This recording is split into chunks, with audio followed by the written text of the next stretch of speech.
नमस्कार, India news देख रहे हैं आप और मैं हूं आपके साथ सचिन दुबे। 22 जिले 22 खबर की शुरुआत करते हैं। सिरसा में किसान संगठनों ने कोर्ट कॉलोनी स्थित जाट धर्मशाला में बैठक की। बैठक में सिरसा में किसान नेता राकेश टिकैत के कार्यक्रम को लेकर रूपरेखा बनाई गई। 31 अगस्त को राकेश टिकैत सिरसा में आएंगे। इस दौरान अलग अलग कार्यक्रम में शामिल होंगे। ताऊदेवी लाल पार्क में जनसभा भी होगी। इस जनसभा को किसान नेता राकेश टिकैत, कलाकार सोनिया मान, कदीला हवाली ताई और संयुक्त मोर्चा के नेता संबोधित करेंगे। ਅੱਜ ਦੀ ਇਹ ਮੀਟਿੰਗ ਕਾਮਰੇਡ ਸੁਰਜੀਤ ਸਿੰਘ ਜੀ ਦੀ ਅਧਿਕਸ਼ਤਾ ਦੇ ਵਿੱਚ ਜਾਟ ਧਰਮਸ਼ਾਲਾ 'ਚ ਹੋਈ, ਜਿਸ ਦੇ ਵਿੱਚ ਕਿ ਆਉਣ ਵਾਲੀ 31 ਅਗਸਤ ਨੂੰ ਸਾਡੇ ਸਿਰਸਾ ਦੇ ਜੋ ਬਾਬਾ ਬੰਦਾ ਸਿੰਘ ਬਹਾਦਰ ਚੌਂਕ ਹੈ, ਉਸ ਤੋਂ ਅੱਗੇ ਟੈਲੀਫੋਨ ਐਕਸਚੇਂਜ ਦੇ ਗੇਟ ਦੇ ਸਾਹਮਣੇ ਬਾਬਾ ਨਾਨਕ 1313 ਆਜ਼ਾਦਗਾਰੀ ਦਵਾਖਾਨਾ ਖੁੱਲ੍ਹ ਰਿਹਾ ਹੈ, ਜਿਸ ਦਾ ਉਦਘਾਟਨ ਸਾਡੇ ਸੰਯੁਕਤ ਕਿਸਾਨ ਮੋਰਚਾ ਦੇ ਸੀਨੀਅਰ ਆਗੂ ਚੌਧਰੀ ਰਾਕੇਸ਼ ਟਿਕੈਤ ਜੀ ਕਰਨ ਆ ਰਹੇ ਨੇ। साथियों, 31 अगस्त ਨੂੰ ਇਹ ਜੋ ਇੱਕ ਕਾਰਪੋਰੇਟ ਘਰਾਣਾ ਜੋ ਇਸ ਦੇਸ਼ ਨੂੰ ਲੁੱਟ ਰਿਹਾ ਹੈ, ਦੂਸਰੇ ਬੰਨੇ ਇੱਕ ਸਾਡੇ ਸਾਥੀ ਜੋ ਇਸ ਦਵਾਖਾਨਾ ਖੋਲ ਰਹੇ ਨੇ, ਜਿੱਥੇ ਕਿ ਬਿਲਕੁਲ ਜੋ ਮਿਨੀਮਮ ਮਾਰਜਨ ਤੇ ਸਿਰਫ ਖਰਚੇ ਦੇ ਉੱਪਰ ਹੀ ਕੰਮ ਕੀਤਾ ਜਾਊਗਾ, ਉਹ ਦਵਾਈਆਂ ਦਿੱਤੀਆਂ ਜਾਣਗੀਆਂ ਤੇ ਉਸੇ ਹੀ ਦੌਰਾਨ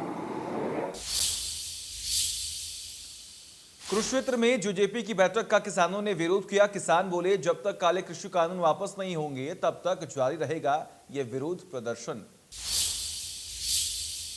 कुरुक्षेत्र में आज जजपा की बैठक का किसानों ने जमकर विरोध किया। दरअसल सदस्यता अभियान व ताऊदेवी लाल जयंती मनाने को लेकर जजपा की एक अहम बैठक धर्मनगरी कुरुक्षेत्र में आयोजित हुई, तो किसान भी पूर्व निर्धारित कार्यक्रम के तहत बैठक स्थल पर पहुंचे। सुरक्षा की दृष्टि से लगाई गई बैरिकेडिंग किसान लांघना चाहते थे, लेकिन प्रशासनिक बंदोबस्त व भारी पुलिस बल की तैनाती के चलते वो इसमें सफल नहीं हुए, तो उन्होंने विरोध स्वरूप नारेबाजी की। किसान नेता अमरीक सिंह ने कहा कि जब तक तीनों काले कृषि कानून वापस नहीं होंगे तब तक उनका धरना प्रदर्शन जारी रहेगा। उन्होंने कहा कि भाजपा नेताओं को अपनी बैठकें स्थगित करनी चाहिए, अन्यथा उनका विरोध जारी रहेगा। कुरुक्षेत्र से राजीव अरोड़ा, इंडिया न्यूज, हरियाणा। जिंद किसानों और यूनियन के जिला अध्यक्ष आजाद पालवा ने उचवाना में एक प्रेस कॉन्फ्रेंस को संबोधित किया, जिसमें पालवा ने बताया कि 26 अगस्त को किसान आंदोलन कुल 9 महीने पूरे हो जाएंगे और इस दिन उचवाना की कपास मंडी में अग्रवाल धर्मशाला में किसान विचार गोष्ठी का आयोजन किया जाएगा। इस मीटिंग में किसान, मजदूर, व्यापारी, सभी जातियों और सभी धर्मों के लोग भाग लेंगे और किसान आंदोलन को मजबूत करने के लिए रणनीति पर चर्चा की जाएगी। आजाद पालवा ने कहा कि सरकार किसानों के खिलाफ मुकदमे दर्ज करके किसानों को किसान आंदोलन से भटकाना चाहती है।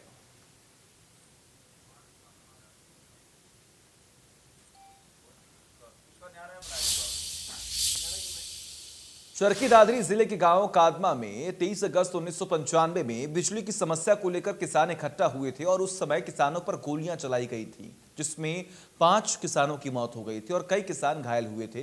उसी की याद में हर वर्ष यहां कार्यक्रम का आयोजन किया जाता है। आज 26वीं बरसी मनाई गई, जिसमें भारतीय जनता पार्टी का किसान मोर्चा प्रदेश अध्यक्ष ने किसानों की प्रतिमाओं को फूल मालाएं पहनाकर उन्हें याद किया।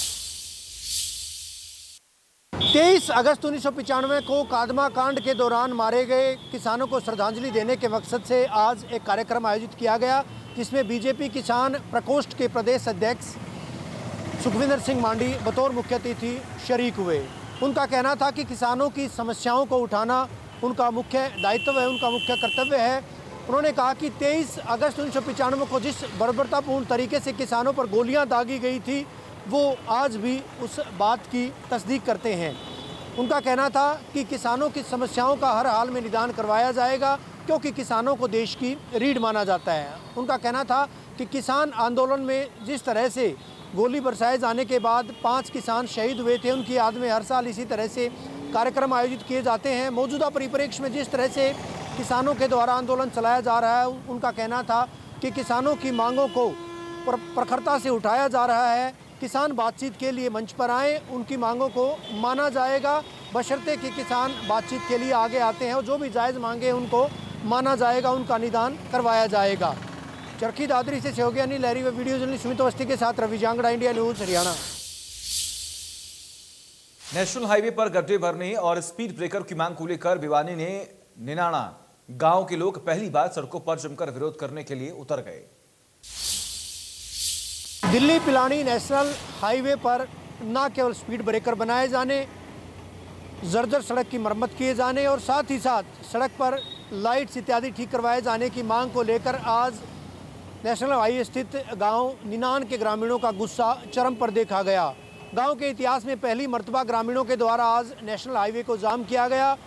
मांग की गई कि जिस तरह से रात को भी स्पीड ब्रेकर न होने की वजह से तेज़ गति वाहनों के कारण गोवंश की मौत हुई थी, इसी गोवंश को आज सड़कों पर रखकर और दूसरे अवरोध लगाकर दिल्ली पिनानी सड़क मार्ग को गांव में जाम किया गया।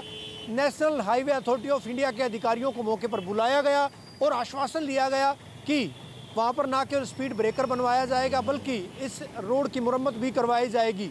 अगर ऐसा नहीं किया जाता है तो एक बार फिर से ना केवल सड़क मार्ग को जाम किया जाएगा बल्कि कड़े तेवर ग्रामीणों के द्वारा अख्तियार किए जाएंगे। बहरहाल देखने वाली बात यह होगी कि national highway authority of India के द्वारा किस तरह से ग्रामीणों की मांग को माना जाता है, किस तरह से उनकी समस्या को माना जाता है, ये तो वक्त बताएगा। लेकिन इतना ज़रूर है कि गांव के इतिहास में पहली मर्तबा ग्रामीणों के द्वारा करीबन 1.5 घंटे तक सड़क मार्ग को जाम किया गया, जिस वजह से वाहनों की लंबी चौड़ी कतारें इस नेशनल हाईवे पर देखने को मिली। वीडियो जर्नलिस्ट सुमित अवस्थी के साथ रवि जांगड़ा, इंडिया न्यूज़, हरियाणा। फतेहाबाद में जन स्वास्थ्य विभाग के मजदूर के साथ मारपीट से विभाग के कर्मचारियों में भारी नाराजगी दिखी। मारपीट के विरोध में कर्मचारियों ने धरना प्रदर्शन किया और आरोपियों की गिरफ्तारी की मांग की। बता दें कि एक नकाबपोश आरोपी ने जन स्वास्थ्य विभाग के बेलदार की पिटाई की थी, लेकिन कई दिन बीत जाने पर भी पुलिस आरोपी की तलाश नहीं कर पाई।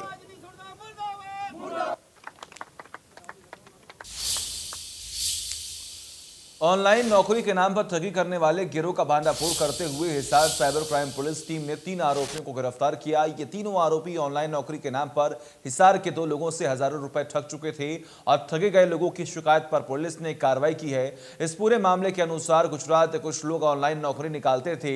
आवेदन देने वालों को नौकरी के बहाने जो काम दिया जाता है उसमें कोई ना कोई कमी निकाली जाती है। कमी निकालकर उसे कोर्ट केस का भय दिखाया जाता। कोई आवेदन करके काम करने से मना करता तो उससे भी कोर्ट केस की धमकी दी जाती। कोर्ट केस की धमकी देकर ये गिरोह बेरोजगार युवक और युवतियों से हजारों रुपए ठग ले रही थी। बस एक कंप्लेन आई थी साइबर थाने में सुनील पुत्र रामकरण के नाम से एचयू हिसार से। तो उसने बताया था कि उसने किसी क्विकर ऐप पे ऑनलाइन जॉब के लिए अप्लाई किया था। तो उसमें क्या हुआ कि उसके पास एक और कंपनी, किसी कंपनी की तरफ से फ़ोन आता है कि हम आपको पार्ट टाइम जॉब दे देंगे, इसके बदले में आपको हर मंथ के 18,000 रुपये दिए जाएंगे और आपको ये टारगेट दिया जाएगा, इस टारगेट को आपको कंप्लीट करके हमें मेल करना है। तो उसने बाद में क्या इसमें इशू ये हुआ कि बाद में उसने काम उसका कंप्लीट हुआ, उसके बाद उसको जॉब पसंद नहीं आई। तो इन्होंने बोला कि नहीं, आपको जॉब करनी पड़ेगी वरना आपको लीगल नोटिस देना स्टार्ट कर दिए कि आप ये तो काम करो वरना आपको लीगल नोटिस, आपको हमारे एडवोकेट की तरफ से इतने रुपए आपको देने पड़ेंगे। ऐसे करके उससे 93,000 के आसपास पैसे उन्होंने ले लिए। उनको डर दिखा दिखा के कि आपको कोर्ट में लेके जाएंगे, इस तरीके से। इसी तरीके से हमारे पास एक और कंप्लेन आई थी जिसमें शिल्पी मित्तल है जो मंडी आदमपुर से, उनको भी डेटा एंट्री का काम दिया गया। डेटा एंट्री के काम पे बाद में उसको काम नहीं। हरियाणा पुलिस भर्ती परीक्षा का पेपर लीक करने के मामले में पुलिस को बड़ी सफलता हाथ लगी। पुलिस ने जम्मू से 3 और आरोपियों को गिरफ्तार किया। जानकारी के मुताबिक पुलिस जम्मू में पिछले 12 दिन से डेरा डालकर आरोपियों की तलाश में जुटी थी, जिसके बाद 3 आरोपियों को दबोचने में सफलता मिली। पेपर लीक मामले में अब तक 28 आरोपी गिरफ्तार हो चुके हैं। पुलिस के मुताबिक तीनों आरोपियों को आज कैथल लाया गया। वो अभी जांच चल रही है। करनाल की आवर्धन नहर में एक व्यक्ति के डूबने की सूचना करनाल पुलिस को मिली। दरअसल करनाल शुगर मिल रोड स्थित आवर्धन नहर पर करीब 50 वर्षीय व्यक्ति उस समय डूब गया जब वो नहर किनारे हाथ पैर धो रहा था और अचानक व्यक्ति पानी पीने के लिए वहां पर गया और नहर में डूबता चला गया।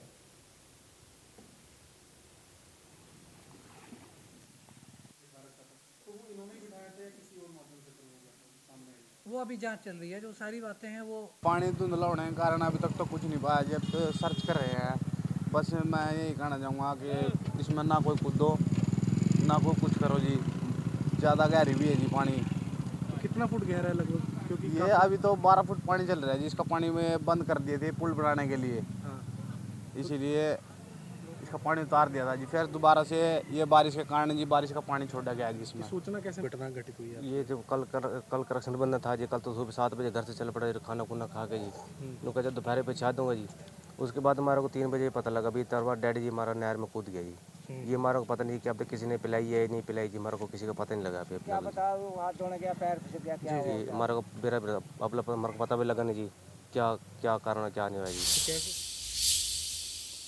और सुहाना की 6 कॉलोनियों में तोड़फोड़ को लेकर अब लोग एकजुट होना शुरू हो गए हैं। उसी को लेकर आज कस्बे के अग्रवाल धर्मशाला में एक महापंचायत का आयोजन किया गया, जिसमें सैकड़ों लोगों ने भाग लिया।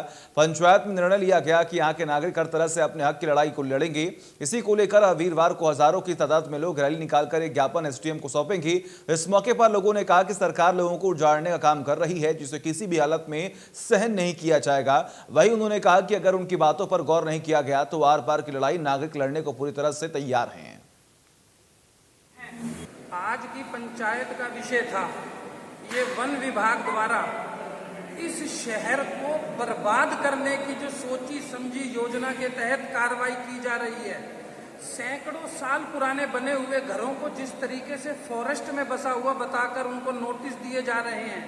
आज की जो पंचायत थी, पूरे कस्बे की सोना शहर की पंचायत थी, जो वन विभाग द्वारा जो नोटिस दिए गए हैं यहाँ मकानों को जो सैकड़ों सालों से लोग बस रहे हैं, उसके विरोध में आज ये पंचायत इकट्ठी हुई है। पंचायत ने एक निर्णय लिया है, अब जो लोग बसे हैं सरकार का काम उनको बसाने का है, उजाड़ने का नहीं।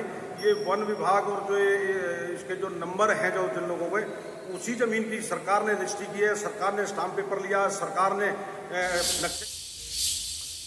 अंबाला शहर नगर निगम में काम करने वाले एक 26 वर्षीय कर्मचारी ने देर रात फांसी का फंदा लगाकर अपनी जीवन लीला समाप्त कर ली। मृतक के परिजनों का यह कहना है कि मृतक को किसी व्यक्ति का खर्चा देना था, जिसकी वजह से वो मानसिक रूप से परेशान चल रहा था और इसी के चलते उसने देर रात सुसाइड कर लिया।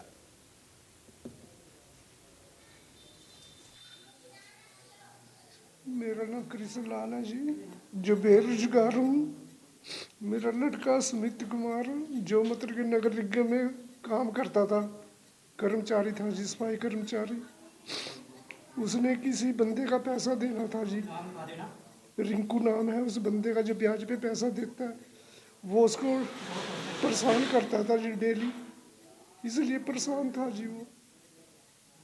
तो 11 बजे तक रात के वेट करी उसकी, तो हम पड़ गए, कुंडी के खुली छोड़ दी हमने, भी आएगा पड़ जाएगा। उसने ऊपर से चादर चक्की और नीचे ऐसे काम कर दिया जी। कितनी उम्र थी उसकी? उसकी 26 साल जी। तो अभी क्या पुलिस कार्रवाई कर रही है? अभी देखो जी धक्के खा रहा हूँ जी। अभी क्या मांग करते हो आप? वो तो क्या कर रहे, बच्चा तो आ नहीं सकता वापस जी। चलिए वक्त है छोटे से ब्रेक का, खबरों का सिलसिला लगातार जारी है।